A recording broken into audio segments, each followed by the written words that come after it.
Así como el pecado entró en el mundo por un hombre y por el pecado de la muerte, así la muerte pasó a todos, por cuanto todos pecaron.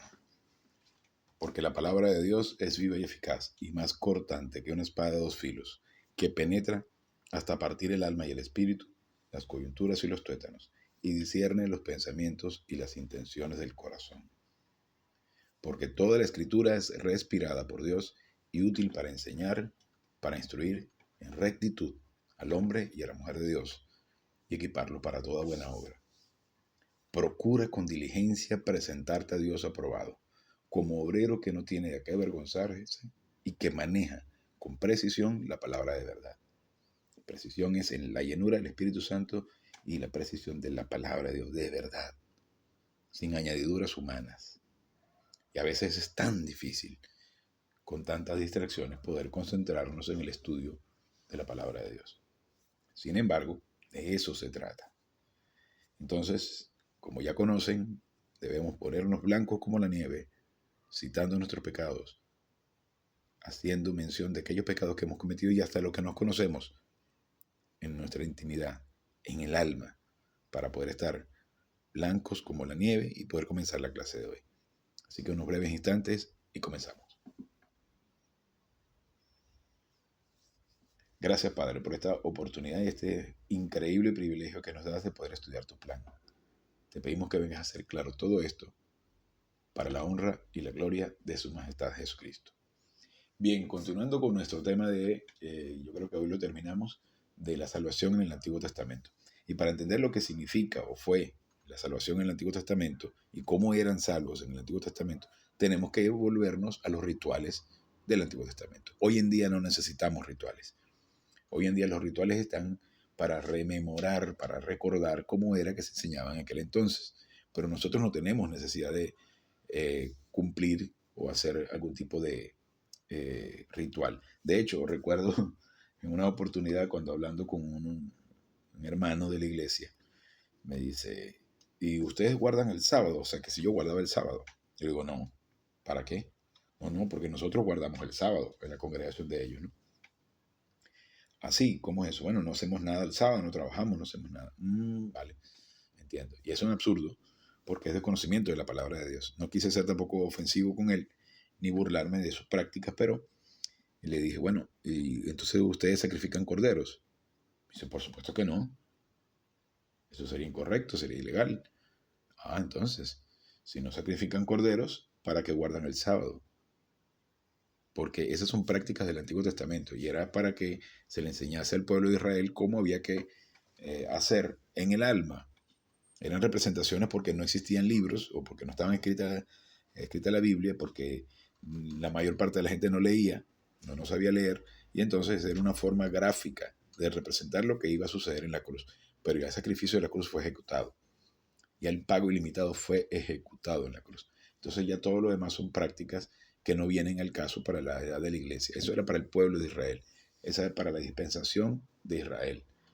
De hecho, en ese entonces, quienes eran encargados de enseñar era la familia de Leví, de ahí el libro de Levíticos, donde ellos no trabajaban, sino se dedicaban al 100% al estudio y a la enseñanza de la palabra de Dios. Y eran los sacerdotes. Por esa razón, en esa dispensación de Israel, donde era una teocracia, donde Dios era el gobernante de la nación, era que estaba destinado el diezmo, por lo cual el diezmo tampoco nos corresponde a nosotros. Era el impuesto sobre la renta para el Estado de Israel, para los miembros, la sociedad de Israel. A nosotros no nos corresponde el diezmo, nos corresponde dar, que es infinitamente más grande, porque no es una cuestión de monto económico, porque Dios al final de cuentas es el dueño de todo el oro y la plata. Cualquier monto económico viene a ser insignificante. Entonces no es dinero lo que Dios necesita. Dar es mucho más grande porque dar es una conmemoración a lo que Cristo hizo en la cruz. El todo está consumado, tetelestai. Entonces, para que vayamos entendiendo la diferencia del panorama en el Antiguo Testamento y el Nuevo Testamento. Sin embargo, la salvación no podía estar el miembro de la familia real o el creyente de la edad de Israel no podía estar exento de la oportunidad de ser salvo. La salvación siempre ha sido la misma, cree en Cristo y será salvo. La diferencia es que en aquel entonces no había la palabra, no se había ejecutado la obra de Cristo en la cruz. Entonces, volviendo a nuestro tema, dice, las ofrendas levíticas revelan el Evangelio. Siempre ha sido las buenas noticias, el Evangelion, el buenas noticias, buenas nuevas. Y esas son, cree en Cristo y será salvo. Pero entonces, como les decía, era imposible que el miembro de la familia, miembro de la familia real somos nosotros actualmente. En aquel entonces eran miembros de la familia. Nosotros ahora pertenecemos a la edad de la iglesia, a la familia real. Es increíble. Es un evento espectacular. El evento más grande del universo. Se ejecuta en la cruz. Entonces, bien, continuando entonces, dice, la representación de la verdad a través del rito. En aquel entonces existían los ritos y era para eso, para enseñar. Igualmente como el rito del bautismo en agua. Ya eso no es necesario. De hecho, si se dan cuenta que luego de cierto punto que se mencionan algunos bautizos, ya de allí en adelante no vuelven a existir, porque todavía la edad de la iglesia no había iniciado. Y inicia justo el día de Pentecostés, que fue aproximadamente 40 días luego de la resurrección. Entonces, porque el Espíritu Santo no había venido, ya nosotros somos bautizados en el Espíritu. Somos identificados, que es lo que significa bautizo, identificación con Cristo. Y como lo he mencionado en otros casos, es como un ejemplo, es una franela, una camiseta con el logo del equipo del cual nosotros somos fanáticos, o una gorra, o un sello. Esas son identificaciones. De hecho, es interesante el ejemplo del sello real, que era un sello en cera, que solamente el rey tenía el sello hecho en metal, que presionaba la cera y sellaba, demostrando que era un requisito, digamos, que era un documento oficial firmado por el rey. Ese es el sello que nosotros tenemos, infinitamente más grande, por supuesto, infinitamente más valioso. Es el sello del Espíritu. Y esa es la identificación con la obra de Cristo en la cruz, con que somos miembros de la familia real. O sea que es mucho más grande y mucho más profundo que echarse un poquito de agua en la cabeza. Eso no es más que un bañito, nos refresca del calor, pero no es la representación espiritual de lo que hizo Cristo en la cruz. Entonces, para que quede claro todo esto. Entonces, igualmente, el rito de la crucifixión, el rito, perdón, del sacrificio de animales, era interesante ver cómo se hacía también, porque se tomaba, el sumo sacerdote tomaba la cabeza del quien ofrendaba, el pecador, digámoslo así, el miembro de la sociedad que quería hacer el sacrificio y colocaba la mano sobre la cabeza del individuo y sobre la cabeza del cordero, al que en el individuo le entregaba una daga, un puñal, y le daba la orden de apuñalar en la yugular al cordero blanco, perfecto, sin mancha de ningún tipo. Al que le cortara la yugular, el animal se desangraba. Imagínense el espectáculo tan horroroso que significaba eso, dramático, ver que un animal blanco, hermoso, tierno, inocente, recibía una puñalada en la yugular para que se desangrase y su sangre manchara al animal, y estaba transfiriendo los pecados del individuo al animal que estaba siendo sacrificado. Eso es lo que sucede en la cruz. Y eso era la forma en la que se enseñaba en el Antiguo Testamento. Sin embargo, hoy en día ya no hace falta nada de eso y la salvación sigue siendo igual. El transferir nuestros pecados, entender nosotros, porque ya fueron transferidos, pero entender nosotros que eso es lo que sucedió en la cruz. Y al instante que nosotros citamos nuestros pecados, estamos volviendo a ese instante en el que Cristo pagó todo en la cruz. Homologueo. Estamos citando un caso legal. ¡Qué increíble! Y en la medida que lo asimilemos, lo entendamos, comenzamos a ser libres. Y aún y cuando seamos una reverenda porquería, y perdonen que no los estoy insultando, porque me estoy viendo a mí, pero aún y cuando seamos unas reverendas porquerías, Dios nos ama de manera infinita y perfecta, porque en lugar de vernos a nosotros, está viendo a Cristo pagando los pecados en la cruz. Entonces, continuando con nuestro estudio, que me emociono y me suelto sapos y culebras por la boca. En Levítico 1, la ofrenda quemada, porque había diferentes tipos de ofrendas, ¿no? La ofrenda quemada era la propiciación. Recordemos que propiciación es pagar un precio. la propiciación con énfasis en la obra de Cristo, indicando que Cristo tenía que cargar con los pecados para que la justicia de Dios fuera libre de darnos la salvación. Dios, aunque es perfecto y es omnipotente, Él también tiene una limitación. No puede ejecutar nada que vaya en contra de su esencia. Él no puede perdonar al género humano solo por querer perdonarlo, solo por su amor. Su justicia y su rectitud tienen que ser satisfechas. Y por eso que Cristo tiene que venir. Porque nosotros somos incapaces totalmente de pagar el precio. No estamos al nivel de Dios. Es imposible que estemos al nivel de Dios. No tenemos la misma categoría y no hay forma de que nosotros podamos pactar directamente con Dios, porque para eso es necesario que seamos iguales a Dios. Por eso Cristo tiene que venir a ser nuestro intermediario, a ser quien pague el precio por nosotros. Entonces, por eso Dios es libre de darnos la salvación y darnos todo lo demás. Todo se lo debemos a Él. En Levíticos 2, la ofrenda de comida enfatiza la persona de Cristo propiciando la justicia de Dios. En Levíticos 3, la ofrenda de paz representa la obra de Cristo en la cruz, la cual remueve la barrera entre Dios y el hombre. Y hemos visto el tema de la barrera y todos los bloques de la barrera que fueron derribados por Cristo, haciendo así posible para la justicia de Dios el dar, vamos a ver, vida eterna. Se me abrió una ventana ahí en la computadora. Perdón la interrupción. Bien, las demás ofrendas de Levíticos 4 y 5, la ofrenda del pecado y la ofrenda de las violaciones, eran para pecados de conocimiento y pecados de ignorancia. Nosotros tenemos dos fases, o digamos que dos áreas de pecado.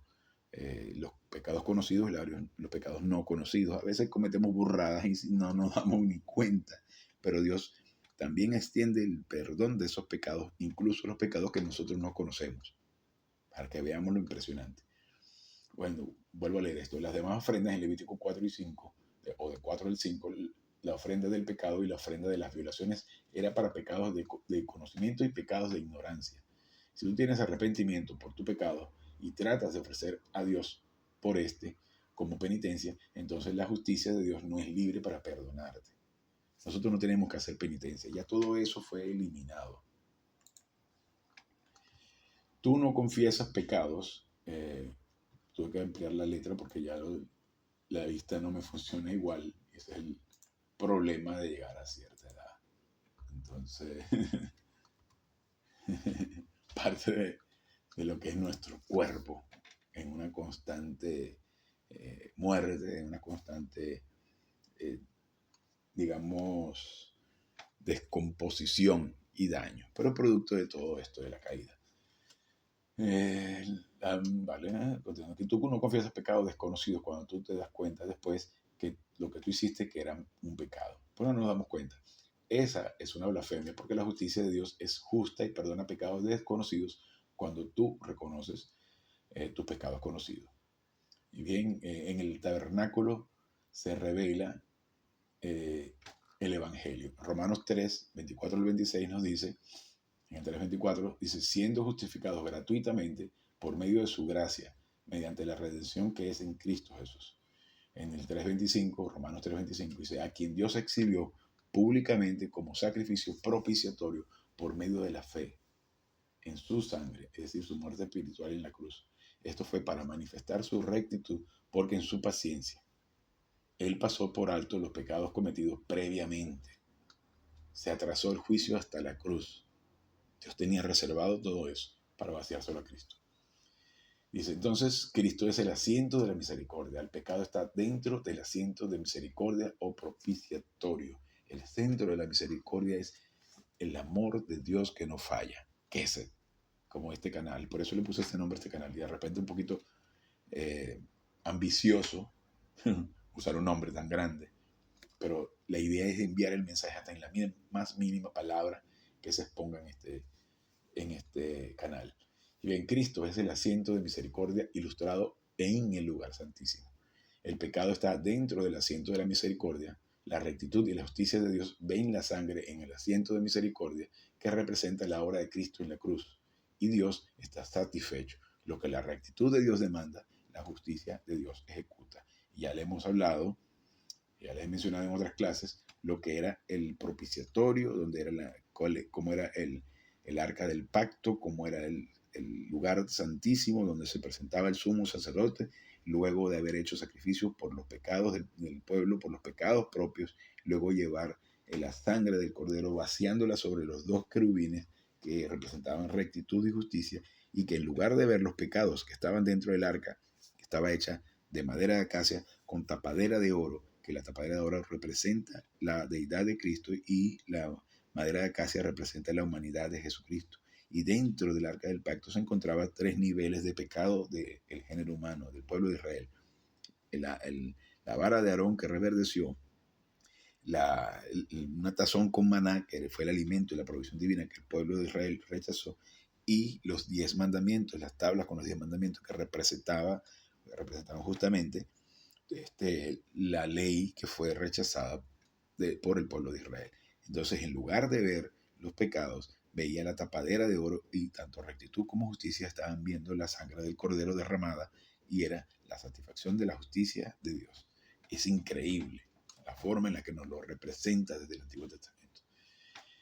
Bien, entonces dice en Romanos 3:26, con el propósito de manifestar su rectitud, justicia en el tiempo presente, para que él, posición de fuerza como el juez, sea justo en imputarnos su rectitud. Imagínense qué grande el que seamos imputados con la rectitud de Cristo cuando nosotros somos imperfectos, y a la vez el justificador del que tiene fe en Jesús. Todo es por medio de la fe en Cristo. Fe en Cristo para la salvación. Este versículo nos enseña que Dios debe ser justo y el que justifica, para que Dios no venga a estar comprometido cuando Él salva y bendice al hombre. Dios es fiel y justo para perdonar nuestros pecados. Y fiel significa que independientemente de las millones de veces que tú hiciste un pecado, Dios no puede negarse a sí mismo y tiene que perdonar ese pecado porque ya lo vació en la persona única del universo. En Éxodo 33:7 nos dice: entonces Moisés tomó una tienda y la levantó fuera del campamento a considerable distancia. A esta tienda la llamó tienda de reunión. Y sucedía que todo el que buscaba a Jehová iba a la tienda de reunión que estaba fuera del campamento, un lugar privado. Por eso es importante que mantengamos nuestra relación con Dios en privado. No hace falta que si alguien se presenta con la oportunidad del privilegio, que una vez que ya tenemos alimento suficiente, tengamos el privilegio de decirle: cree en Cristo y serás salvo. No hace falta ponerse a discutir con nadie. Entonces, continuando con esto, dice en Isaías 55:6, nos dice: buscad a Jehová mientras puede ser hallado. Llámele en tanto que está cercano. Ahora, yo trato de traducirlo al castellano de Iberoamérica, de Hispanoamérica, porque suena muy español. Donde la voluntad positiva hacia Dios existe, debe haber salvación disponible. Dios no está en obligación de presentarle el evangelio a un individuo que, sabiendo él desde la eternidad pasada, el individuo va a ser negativo. Curioso, porque una pregunta muy frecuente es: ¿será que Dios le presenta el evangelio a alguien que está en una montaña en el Amazonas o allá en, ¿qué te digo?, Bangladesh, que está terrible ahorita, por cierto? Entonces, no necesariamente. Y cuando habla la palabra de Dios que la maldición de los padres se transfiere a los hijos, se está refiriendo justamente a esos individuos que viven y nacen y viven en sociedades muy negativas, muy ateas o paganos, o que están endemoniados con religiones paganas, que los padres les transfieren esa maldición a los hijos porque les inculcan los mismos principios. Y ese individuo luego va creciendo con un callo en su alma, y es imposible que crean en Cristo. Es imposible, porque ya está carcomido por su religión. Entonces, donde la voluntad positiva hacia Dios existe, debe haber salvación disponible.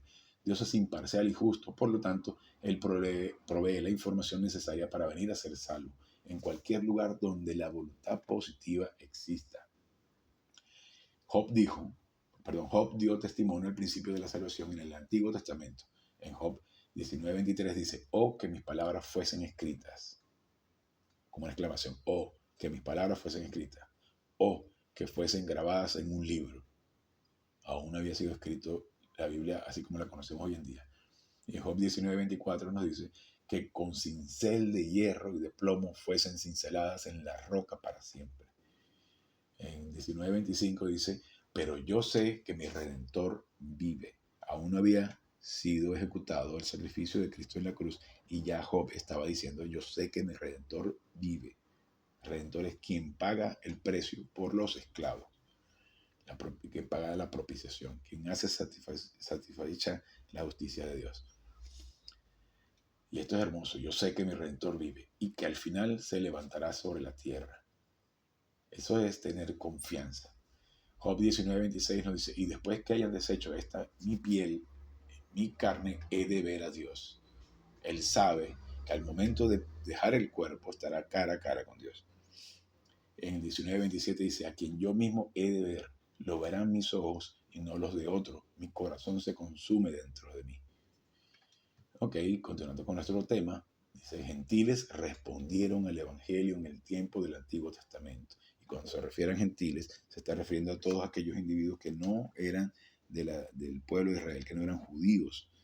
Gentiles eran griegos o de otras nacionalidades. Hoy en día nosotros ante los judíos nos veríamos como gentiles, pero somos miembros de la familia real. Tenemos incluso un privilegio superior al del pueblo de Israel, sin sentirnos superiores, sin llegar al punto de la arrogancia, pero nosotros estamos en una posición de privilegio tal que somos miembros de la familia real. Una vez que llegue la tribulación no va a haber ese privilegio, pero van a tener la oportunidad de ser salvos. Ahora bien, nosotros tenemos el privilegio de ser miembros de la familia real, la edad de la iglesia, la edad del misterio. No existía ninguna profecía que hablase de la edad de la iglesia.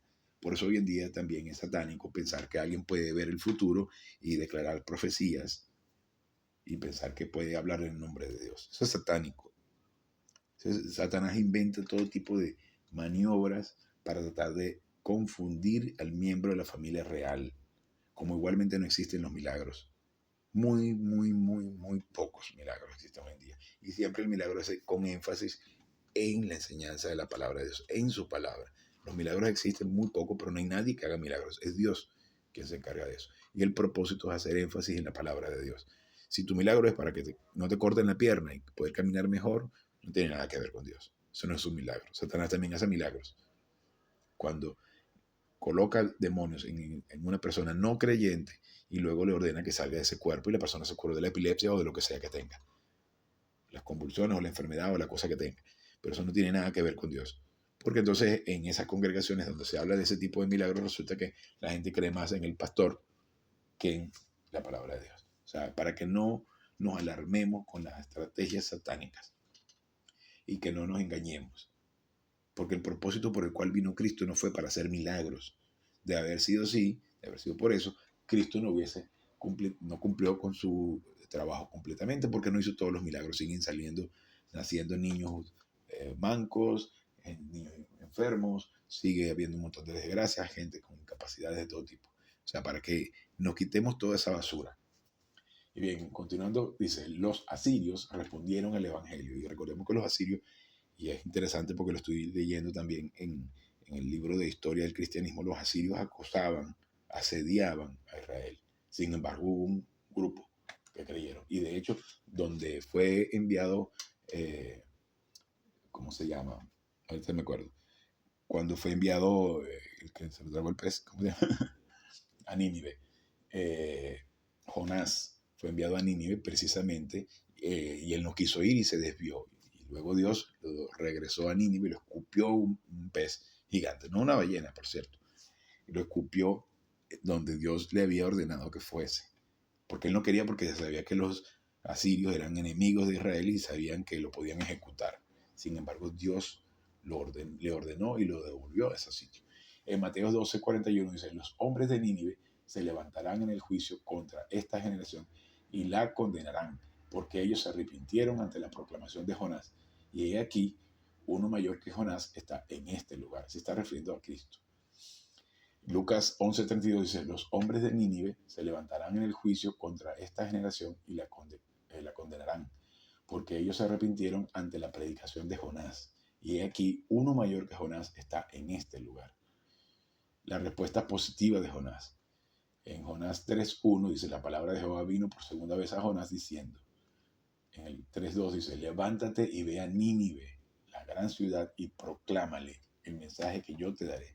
Fíjense que el énfasis está en la predicación, en la enseñanza de la palabra de Dios. Ya se negó, pero con Dios no se puede. Jonás 3:3 dice, entonces Jonás se levantó y fue a Nínive conforme a la palabra de Jehová. Nínive era una ciudad grande de 3 días de camino. Jonás comenzó a recorrer la ciudad durante un día de recorrido y proclamaba diciendo, de aquí a 40 días Nínive será destruida. En el Jonás 3:5 dice, pero los hombres de Nínive creyeron a Dios, proclamaron ayuno y se cubrieron de cilicio, desde el mayor hasta el menor. Y también hay un tema interesante sobre el ayuno. No tiene nada que ver con dejar de comer. Significa dejar de hacer cualquier cosa lícita para dedicarse al estudio de la palabra de Dios. Entonces, para que no nos engañemos también con cosas raras que nos quieren hacer sin que corresponda. Y bien, continuando entonces, dice, en Jonás 3:6 dice, el asunto llegó hasta el rey de Nínive, quien se levantó de su trono, se despojó de su manto, se cubrió de cilicio y se sentó sobre ceniza. Eso tiene una interesante exégesis y analogía de todo lo que significa estar en la concentración con el estudio de la palabra de Dios. E hizo proclamar y anunciar en Nínive, por mandato del rey y de sus grandes, que hombres y animales, bueyes y ovejas no coman cosa alguna, no se les dé alimento ni beban agua. Concéntrese en el estudio de la palabra de Dios. Y aunque Jonás tenía miedo de ir a Nínive, se dio cuenta luego que Dios tenía razón y que era una zona en la que él tenía que predicar. Que hombres y animales, bueyes y ovejas no coman cosa alguna, no se les dé alimento ni beban agua. Y cúbranse, en el 3:8, cúbranse de cilicio, tanto hombres como animales, invoquen a Dios con todas sus fuerzas y arrepiéntanse cada uno de su mal camino y de la violencia que hay en sus manos. Jonás 3:9. ¿Quién sabe si Dios desiste y cambia de parecer y se aparta del furor de su ira y así no pereceremos? Está queriendo decir, porque existe una disciplina divina terrible que puede venir hacia nosotros y quien quita, y Dios no las quite, no las elimine, si nosotros nos volvemos a Él.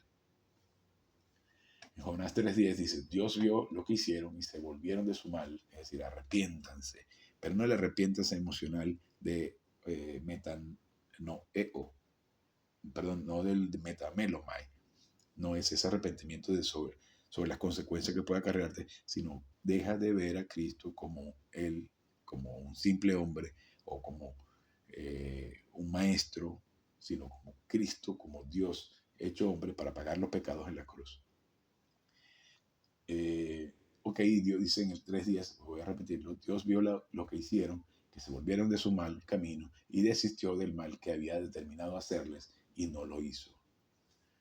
Bien, continuando aquí, dice, Nabucodonosor fue un creyente. En Daniel 4:30 al 37, nos dice, Daniel 4:30, dijo el rey, ¿no es esta la gran Babilonia que yo edifiqué como residencia real, con la fuerza de mi poder y para la gloria de mi majestad? No voy a decir versículo por versículo, o sea, voy a leerlo, pero no voy a decir el punto del versículo porque me tardo tiempo y valioso. Ustedes saben que continúa versículo tras versículo.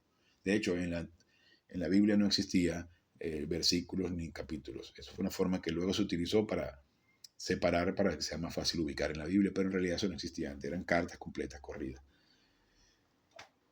Aún estaba la palabra en la boca del rey cuando descendió una voz del cielo. A ti se te dice, oh rey Nabucodonosor, que el reino ha sido quitado de ti. Y estos eran individuos que eran no creyentes, ¿ok? En un momento.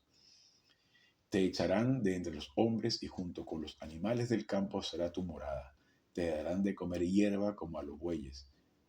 7 tiempos pasarán sobre ti hasta que reconozcas que el Altísimo es Señor del reino de los hombres y que lo da a quien quiere.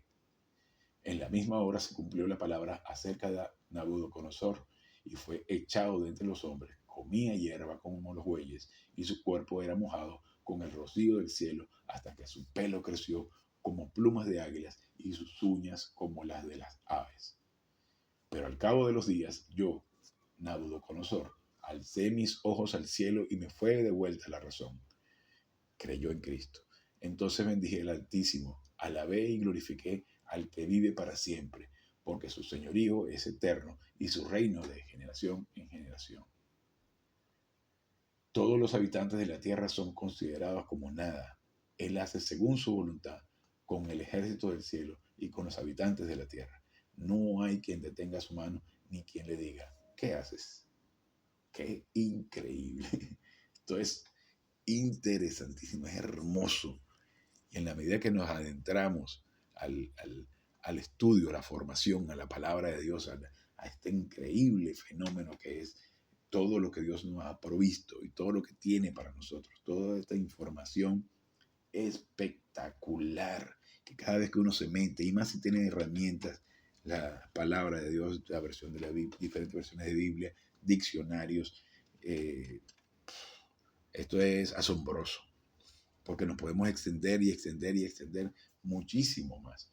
Y si nos adentramos a los libros del Antiguo Testamento, encontramos miles de detalles que son interesantísimos desde el punto de vista histórico, porque si abordamos también el estudio bíblico, o digamos que los estudios de la historia de la iglesia y sus orígenes, y del Antiguo Testamento, y el contexto histórico, y la geografía de la zona, y los elementos que también influenciaban el territorio en esa época, nos sorprendemos de la cantidad de cosas impresionantes y podemos quedarnos horas y horas y horas y horas estudiando la palabra de Dios. Y es súper interesante. Pero tampoco nos sorprendamos por las cosas que están sucediendo hoy en día. Nada ha cambiado. La única diferencia es que hoy tenemos internet. Es una ventaja grandísima el internet porque esto puede llegar a muchísima gente en diferentes lugares. Y a mí me parece interesante que, por ejemplo, según las estadísticas de YouTube, yo tengo personas que me escuchan desde México, donde hay una buena ración de miembros de la familia real, confundidos con imágenes, confundidos con elementos religiosos, confundidos con socialismo, pero hay un potencial allí. Y en la medida que ese pequeño remanente crece espiritualmente, pueden significar de grandísima bendición para su sociedad, para los miembros de su sociedad, porque Dios bendice a todo el entorno. Pero en la medida que ese remanente crece, si el remanente va desintegrándose, va desapareciéndose, Dios puede desaparecer la nación. Y lo vemos actualmente, si vemos las noticias, nos absorbe tantas malas noticias. Pero es parte del cosmos, es parte del mundo controlado por Satanás. Y vemos como naciones tan poderosas como Reino Unido pasan a ser naciones asoladas, pasan a ser naciones perseguidas, donde los ciudadanos tienen que huir de individuos de otra religión, satánica a lo máximo, que los persigue con machetes. Y la policía los políticos que dirigen crean esas leyes y crean a esa policía que permiten que delincuentes de otras naciones, de una religión satánica como el Islam, entonces, y esos políticos están puestos allí porque la gente votó por ellos, porque también hay una buena parte de gente negativa que está apoyando ese tipo de cosas. Individuos que vergonzosamente piden perdón por ser blancos. Por Dios, del color que seas, ¿por qué vas a pedir perdón por los errores que cometieron tus antepasados? Lo que tienes que plantarte en tu sitio y ver cuáles son los principios bíblicos, los principios cristianos que se están violando y entonces en consecuencia actuar. Pero eso no es más que la muestra de la ignorancia, del desconocimiento de la palabra de Dios. Nosotros no debemos permitir la migración ilegal, mucho menos si esa migración ilegal no viene a adaptarse, y mucho menos si esa migración ilegal viene corrompida por una religión que es satánica y que persigue no solo al pueblo de Israel, sino a todo aquel que no comulgue con sus ideas religiosas. Entonces,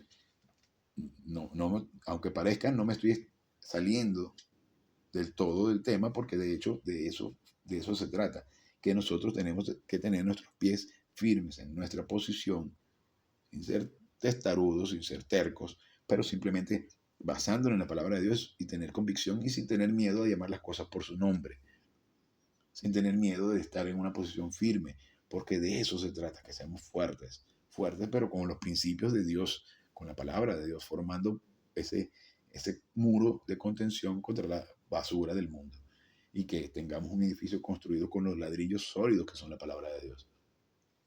Entonces dice, en el mismo tiempo me fue dada de vuelta la razón y mi dignidad y mi esplendor, voy a repetirlo esto porque se me luenga la traba.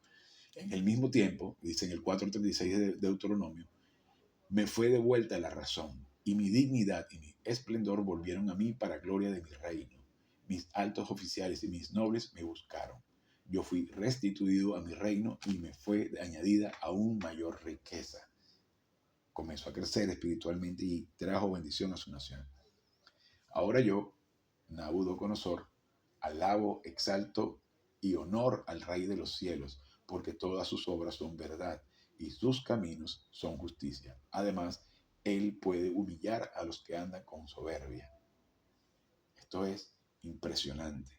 Y en la medida que nosotros nos concentramos con la palabra de Dios, podemos ir fortaleciéndonos espiritualmente, concentrándonos con Dios y hacia la cima. Y tenemos que ser testarudos, concentrados para llegar al máximo crecimiento espiritual.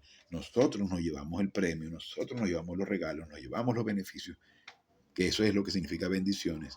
Nosotros nos llevamos los beneficios, las bendiciones, y Él se lleva la gloria, porque se está ejecutando según el protocolo divino, según su palabra. Y estamos en la dispensación más increíble, teniendo el privilegio de poder concentrarnos en algo tan maravilloso. Vamos a seguir buscando un poco más versículos. El tema ya se acabó, pero quiero continuar porque quiero llegar a que tengamos esa hora de estudio para que pongamos nuestros pies firmes sobre lo único que realmente es sólido, que es Dios. Y en esa medida podemos ir avanzando y avanzando y avanzando y no andamos caminando sobre arenas movedizas. Las arenas movedizas, ¿cuáles son? Mire, la religión. Mire, la tibieza de no poder llamar las cosas por su nombre. Y nos encontramos actualmente en un mundo en el que todo es tibieza. No puedes tratar con firmeza al tipo de izquierda, al tipo racista, porque el racismo no es solamente de blancos contra negros. Hoy en día existe un racismo terrible de negros contra blancos. O no se menciona lo que está sucediendo en Sudáfrica, que hay un genocidio donde persiguen a los Boer, que son los blancos surafricanos. ¿O acaso no nos vemos hechos de racismo terrible donde musulmanes asesinan a hindúes allá en Bangladesh? ¿O no son acaso actos totalmente racistas los musulmanes persiguiendo a británicos allá en su propia tierra o aquí en Francia? Entonces, hay que llamar las cosas como las que son y no sentirnos avergonzados por llamar las cosas por su nombre. ¿O es que acaso no hay persecución también cuando se dice que yo no apoyo la homosexualidad? Ese es tu problema en tu intimidad, pero no me obligues a llamarte ella cuando eres un él, o que eres una mujer porque te sientes mujer. Eso es una estupidez, porque tus cromosomas y tus órganos internos no van a cambiar porque te cortes algo de una parte de tu cuerpo. Y si tú no te aceptas, mucho menos tengo por qué aceptarte yo. Eso es tu problema, pero no me impongas nada de eso. O porque una mujer no quiere aceptar el rol que fue diseñado por Dios para ella. Tenemos que ser claros y llamar las cosas por su nombre. Entonces, continuando con nuestro tema, porque no me quiero desviar demasiado. Este tema de Nabucodonosor es increíble. De hecho, Nabucodonosor, luego que llegó a ese nivel de crecimiento espiritual, luego que llegó a aceptar a Cristo, logró liderar su nación de forma esplendorosa y de hecho, él fue quien asignó a Paracletos, que no era más que el nombre de un individuo que se encargaba de ser el tutor de su hijo una vez que él se marchaba a la guerra. Ese Paracletos es lo que luego Cristo dice, el Paracletos vendrá a traer consuelo.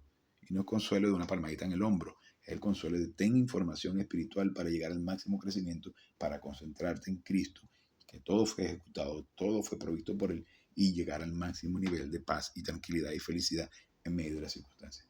Ese Paracletos es el nombre del individuo que era el tutor que había asignado Nabucodonosor para su hijo, para que fuese el tutor, el representante del rey en el palacio, mientras él estaba en la guerra. Lo mismo que Cristo dijo, el Paracletos vendrá a consolar.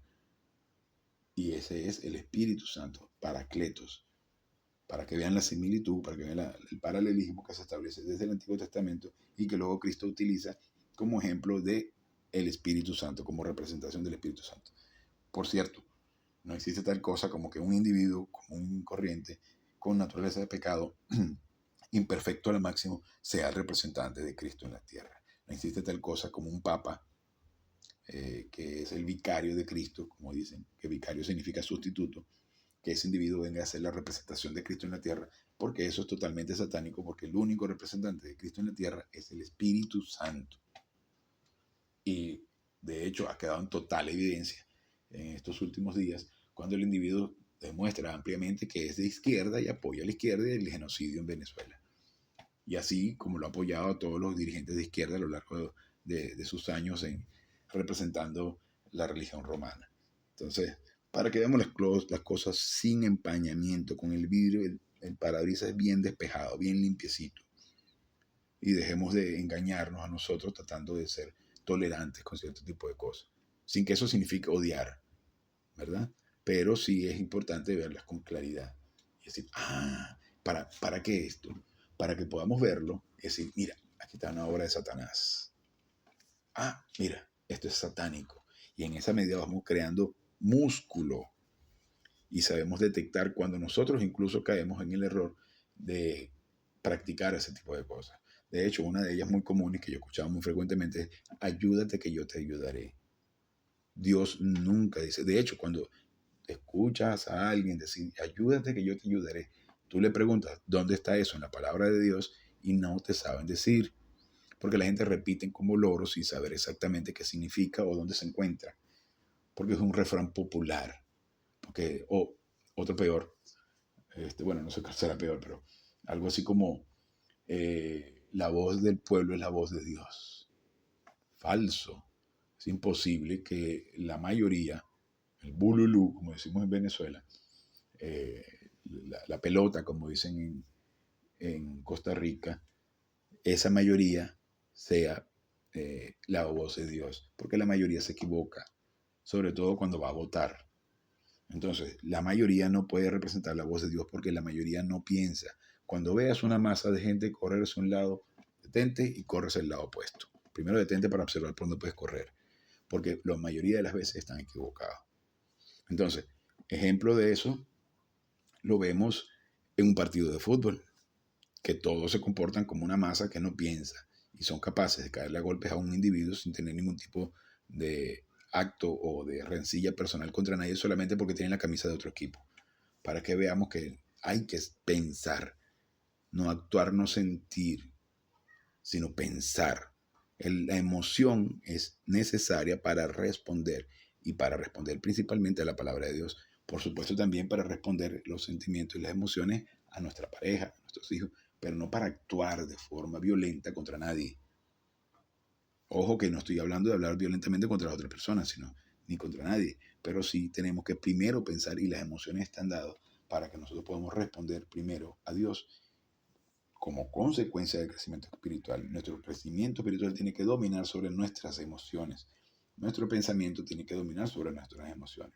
Si somos capaces de lograr eso, somos realmente fuertes. Y no andar como muchachitos débiles, pegando gritos, insultando a gente, pegándole a la gente, simplemente porque lo que está demostrando es tu ignorancia, tu estupidez, tu arrogancia y la debilidad que tienes, por más que tú puedas golpear a 4, 8 o 10 personas.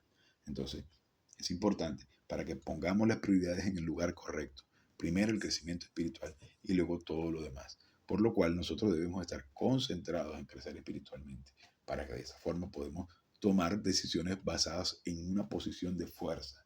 Y la posición de fuerza siempre es, según el protocolo divino, llenura del Espíritu Santo y la palabra de Dios. Y eso nos dispara hacia la cima. Nos envía como un cohete hacia la cima. Constante repetición, repetición, percepción, metabolización, inculcación y aplicación de la palabra de Dios. Ahí está el plan de Dios en nuestras vidas. Cuando la libre voluntad del individuo y la palabra de Dios se juntan, ese individuo llega al máximo crecimiento espiritual.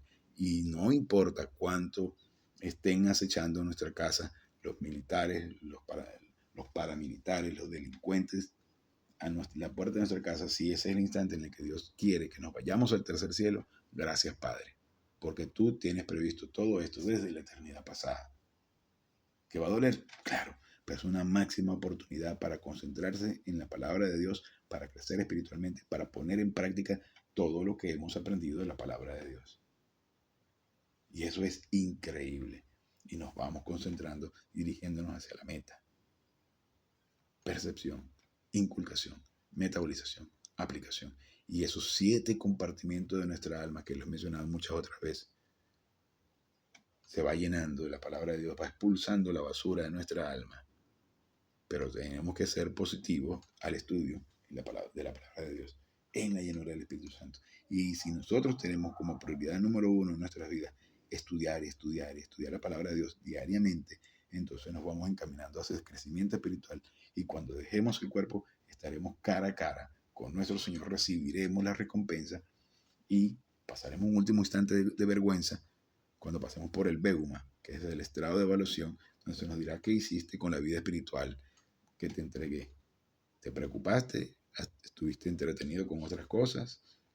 No significa que entretenerse sea malo. Significa que debemos concentrarnos y que la prioridad número 1 sea Dios, por encima de nuestras familias incluso. Y no significa despreciar a nuestras familias, sino tomar el tiempo, porque en la medida que nosotros nos concentramos a estudiar y crecer espiritualmente, vamos a ser mejores padres, mejores esposos y por supuesto mejores ciudadanos. Pero en esa medida, si nosotros ponemos como prioridad a Dios, el crecimiento espiritual está garantizado y cada adversidad va a ser una oportunidad. Y dice en Santiago, la fe sin obras es muerta. Es decir, que si tienes doctrina, pero no tienes una actitud de confianza en la doctrina que ya te has comido, entonces simplemente estás demostrando que no tiene ninguna funcionalidad en tu vida, porque la palabra de Dios no deja de tener su efecto, independientemente de que nosotros seamos un fracaso. Y podemos estar en unas situaciones en las que nos gane la adversidad. Tenemos una naturaleza de pecado, somos débiles. Pero en la medida que estando en una situación como esa, nos concentramos en Dios, entendemos que no tenemos nada de qué preocuparnos. No te preocupes por nada. En lugar de eso, coloca tus peticiones ante el trono de la gracia, pero con una actitud de agradecimiento. Padre, te dejo este problema acá. Si tú lo quieres resolver, si está dentro de tu plan, bien. Si no, Señor, si está bien contigo, está bien conmigo. Está bien para ti, estará bien para mí. Gracias, Padre, por esta oportunidad. Tienes el privilegio de formar parte de la mesa de conferencia con Dios Padre, Dios Hijo y Dios Espíritu Santo, presentando tu situación y agradeciendo si se cumple o no se cumple tu deseo, pero estar relajado. Que luego más adelante para la siguiente fase de estos estudios, que de hecho pronto vamos a finalizar este primer periodo, vamos a decirlo así, que son apenas la introducción, imagínense, 4 años y poco más de introducción. Vamos a ver el tema del proseuco, que es vida social con Dios, que es la oración. Eso es increíble. Y en la medida que permanezcan ustedes atentos y quieran seguir estudiando, tendremos la oportunidad de ir creciendo espiritualmente, desarrollar un músculo que ni nos enteramos que somos héroes invisibles. En la medida que crecemos espiritualmente, somos de bendición para nuestra nación y todo lo que está alrededor. Y como les recuerdo, bendición no significa necesariamente una bendición material. ¿Qué mayor bendición puede haber que tú te encuentres en medio de un conflicto armado, por decirte algo, bajo amenaza de muerte, de asedio en tu propiedad, y vienen tipos con machetes o con pistolas o con fusiles, bombas y todo lo demás, y en ese instante te encuentras en paz, porque sabes que eres representante de Dios, eres sacerdote, eres embajador, heredero de Dios y coherederos con Cristo. Y en ese instante, en lugar de preocuparte, dices, Padre, si este es el instante en el que tengo que irme contigo, gracias. Eso no significa que vamos a comportarnos como un cobarde y nos vamos a entregar o nos vamos a esconder. Eso significa que tenemos que, con toda la valentía del mundo, y si tenemos cómo defendernos, defendernos. El miembro de la familia real tiene que ser el mejor matador, no asesino, es otra cosa. Matar es una cosa y asesinar es otra. Y se lo he explicado anteriormente, matar es hacer defensa, quitarle la vida a alguien en defensa de una institución divina, bien sea policía, bien sea militar, bien sea tu hogar, tu integridad, tu familia. Perfectamente legítimo. Eso es matar. Asesinar es hacer lo mismo, pero controlado por tus emociones, por tus apetitos y tus necesidades. Ejemplo, el individuo que por celos, por un arranque de celos, asesina a su esposa, o por ira, o por robar. Eso es totalmente distinto. Entonces, ¿qué? El miembro de la familia real debe ser el mejor matador, porque haces defensa de una de las instituciones divinas legítimamente establecidas por Dios.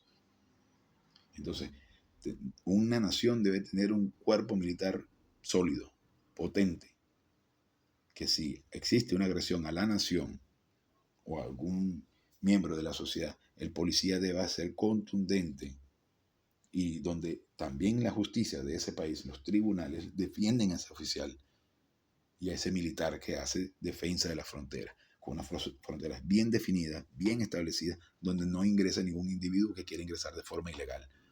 Punto. Nada de regalar paguitas, teléfonos, comida, hospedaje, nada de eso. Eso es una violación a la institución divina de la nación. El militar debe resguardar esas fronteras, el político tiene que hacer las leyes para que se cumplan esas, para que se proteja la nación. Los juzgados, los tribunales tienen que hacer cumplir las leyes y la protección de las fuerzas militares y policiales dignas, honestas, que cumplan con su función correctamente, y unos ciudadanos que cumplan con esas leyes. Claro, cuando no existen principios, cuando no existe conocimiento de la palabra de Dios, es obvio que todo eso va a funcionar como un total desastre. Por eso es tan importante que nosotros nos concentremos en el estudio de la palabra de Dios y seamos dignos representantes del cielo, esposos dignos de respeto, esposas que entienden a sus maridos el papel que se les ha asignado a su marido, ellas, el rol que se les ha asignado. Y no es ser sumisa, no es ser esclava. Para la mujer que tiene crecimiento espiritual es un privilegio. Y entonces luego son ambos a la autoridad de sus hijos y forman niños con crecimiento espiritual, con conocimiento de la palabra de Dios. Y son ciudadanos respetables de la sociedad, no desde el punto de vista moral, como la mayor parte de la gente piensa, sino desde el punto de vista espiritual. Porque la moralidad no tiene nada que ver con la vida espiritual, con la vida cristiana. La espiritualidad es infinitamente más grande que la moralidad, porque te estás basando en los principios de la palabra de Dios, en lo que Cristo ejecutó en la cruz. Y como consecuencia tienes una nación poderosa que puede pasar a ser nación cliente. Y nación cliente es una nación que depende y que tiene como misión enseñar la palabra de Dios. Actualmente es Estados Unidos, pero ya vemos una franca decadencia de la nación, con todas esas teorías woke y todas esas cosas de izquierda, donde se está permitiendo el matrimonio homosexual y la familia se está destruyendo, y donde se le inculca a los niños cosas inservibles, como en el caso de Canadá, y donde se le enseñan cosas inservibles, donde la autoridad del padre está ausente, bien sea porque el padre no tiene fundamentos correctos, o bien sea porque a los niños se les enseña a desobedecer a los padres, y donde el gobierno toma la autoridad de la familia. Destrucción total. Esta nación va directa al fracaso. Y lo que antes pudo haber sido o fue una nación grandiosa y poderosa, pasa a ser una nación fragmentada, destruida y debilitada. Y entonces otra nación surge como la nación cliente, en la cual hay esos principios. Y esta nación tiene todas las cualidades para hacerlo, pero está dejando su protagonismo en manos de Satanás. Entonces ya veremos cuál será la nación que crezca espiritualmente lo suficiente, con un buen remanente espiritual, que vaya creciendo hasta la cima y vaya formando un piso sólido. Y vemos, incluso en Hispanoamérica, vemos naciones que tienen todo ese potencial, pero que va a depender en la medida de que los miembros de la familia real positivos crezcan espiritualmente y pasen a ser héroes invisibles que traigan bendición para su nación. Y eso es crecimiento espiritual. Crezcan en conocimiento y la verdad, que es la palabra de Dios. Y con esto terminamos la clase de hoy. Y este tema, para la próxima clase, comenzamos a estudiar el conflicto angélico. ¡Wow! Bien, muchas gracias entonces. Una pequeña oración y nos retiramos. Gracias, Padre, por esta oportunidad y este maravilloso privilegio que nos das de poder estudiar tu plan.